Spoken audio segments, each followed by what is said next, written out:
पहला दिन। मैं सूबेदार सुरजीत सिंह, गोत्रिया कंपनी सीनियर जेशुप, नए भर्ती हुए होकर आए जवानों का गोत्रिया कंपनी में हार्दिक स्वागत करता हूं। आपके रहने के लिए आपके दाहिने और मेरे बाएं नजदीक बिल्डिंग में बंदोबस्त किया गया है। अगर आपको कोई शारीरिक प्रॉब्लम आ जाती है, आप अपने बेसिक उस्ताद को बताएं, वो आपको एमआई रूम में ले जाएगा। यहां पर सभी प्रकार की दवाई का बंदोबस्त किया गया है। इस दौरान अगर आपने अपने घर में कोई बातचीत करनी हो, मेरे पीछे और आपके सामने बिल्डिंग के दाहिने किनारे पर एसटीडी बूथ लगाया गया है। आप समय समय पर जाकर वहां पर अपने घर वालों से बातचीत कर सकते हैं। आपके खाने का बंदोबस्त बिल्डिंग के पीछे कुक हाउस, वहां पर आपको उस्ताद लेकर जाएगा और उसे वाकिफ कराएगा।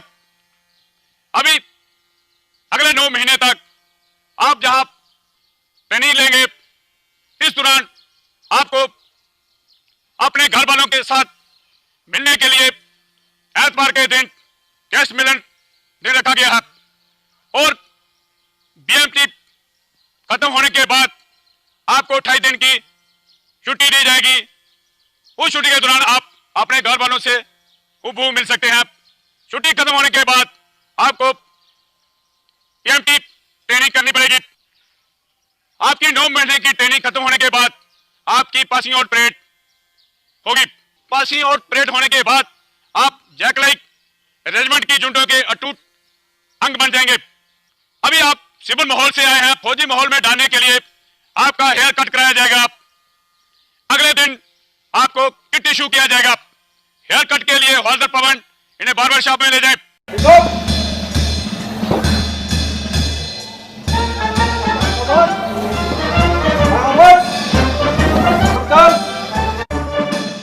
रिक्रूट्स को पता था कि अब उनकी जिंदगी में कई तब्दीलियां आने वाली हैं।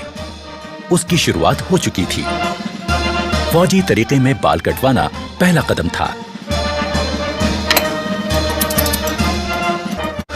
छोटे छोटे बालों को कम रख रखाव की जरूरत पड़ती है और इंसान दिखने में चुस्त और स्मार्ट लगने लगता है।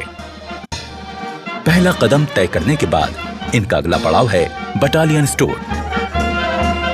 यहां रिक्रूट्स को अलग अलग किस्म की फौजी वर्दियां बांटी जाती हैं। वही फौजी वर्दियां जिनको अब तक ये हसरत भरी निगाहों से देखते थे, पर आज उन्हें पहनने का मौका और हक इनको मिला है। अपने अफसरों से वर्दियां हासिल करना इनकी जिंदगी का पहला तमगा है जो इन्हें मिलता है। अपनी जिंदगी का सबसे कीमती पहनावा हासिल करने के बाद ये जानना जरूरी हो जाता है कि किस पहनावे को कब पहना जाए और किस तरह से पहना जाए। सभी ने रिक्रूट ध्यान दें, जो आपको बटालियन स्टोर से ड्रेस इश्यू हुआ है उसको आप किस प्रकार से तैयार करके पहनना है। सबसे पहले कैप को किस प्रकार से तैयार करना है, उस्ताद आपको उसका नमूना देगा। आप अच्छी तरह उसे देखें और समझें। उस्ताद आशिक हुसैन। वर्दी को पहनने का सलीका आना निहायत जरूरी है। पहली नजर में किसी फौजी को किसी आम आदमी से जो चीज अलग करती है वो है पहनावे का सलीका। ये रिक्रूट्स को समझना बहुत जरूरी है। इसकी शुरुआत हुई सजीली और रोबेली टोपी से, यानी बैरेट से। सबसे पहले बैरेट के अंदर रुई वाले हिस्से को बाहर निकालें और बैरेट के ऊपरी भाग को पानी में भिगो दें।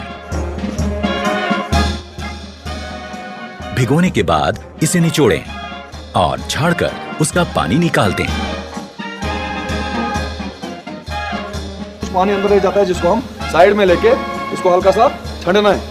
2 3 4। अब रुई वाले हिस्से को फिर से अंदर डाल दें। इसके बाद दोनों हाथों की मुट्ठी बंद करके टोपी को ऐसे घुमाएं कि वो पहले जैसी सूरत में आ जाए। अब बारी है इसको सिर पर बैठाने की, पर उससे पहले ध्यान रहे कि बैच के अंदर की तरफ की इस लिट को बाईं आंख की सीध में रखते हुए पहनना है।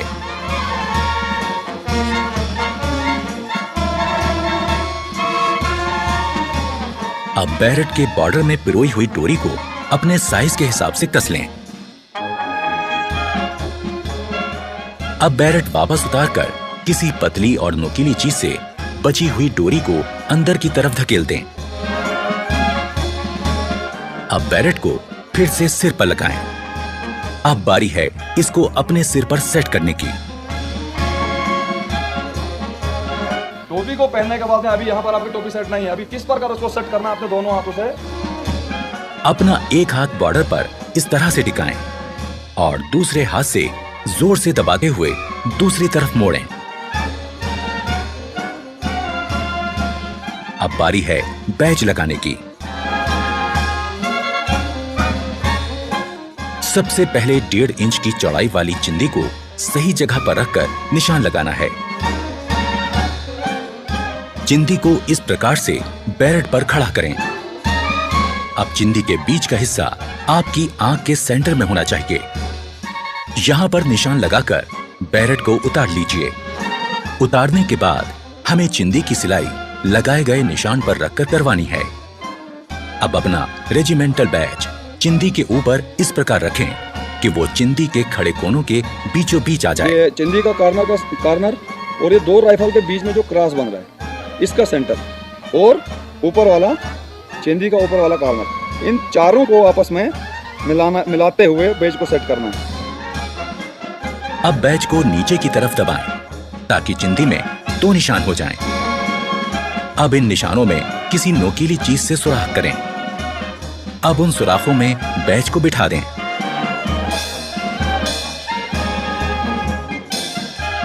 अब इसे पलटकर अंदर की तरफ से ये पिन इस प्रकार से लगा दें। इससे बैज अच्छी तरह से फिक्स हो जाएगा और कभी गिरेगा नहीं।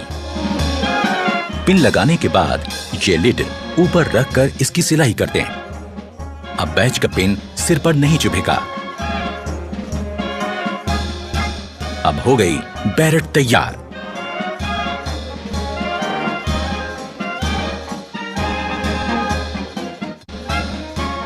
शोल्डर बैज को सरकाकर एकदम नीचे की तरफ लगाएं, जिससे वो ढीला ना रहे।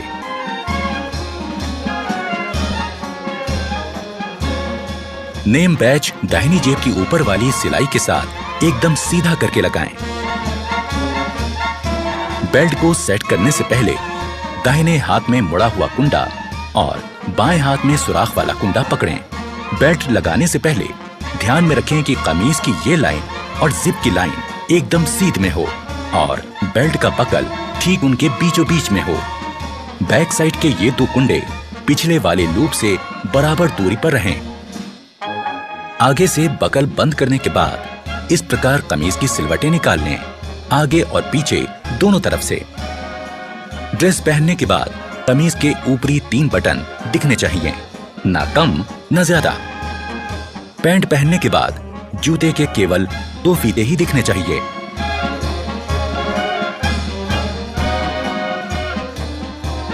पगड़ी पहनते समय ख्याल रखें कि पगड़ी के दोनों तरफ 6 सिलवटें बने।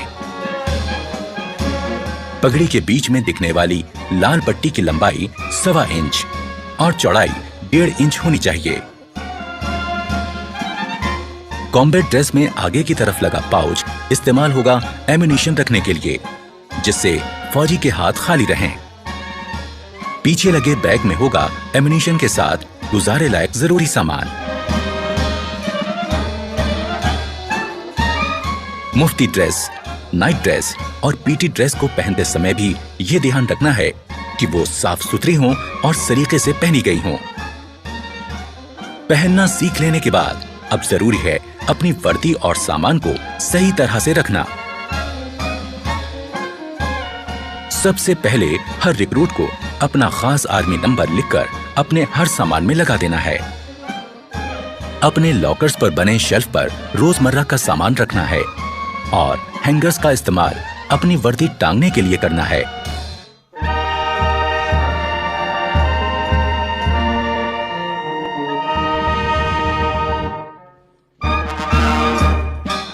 शाम होने के बाद नाइट ड्रेस पहनकर अपने कपड़े और जूते दुरुस्त करें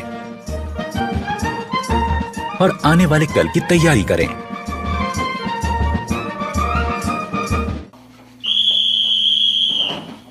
ठीक 10 बजे की सीटी ऐलान करती है सोने के वक्त का।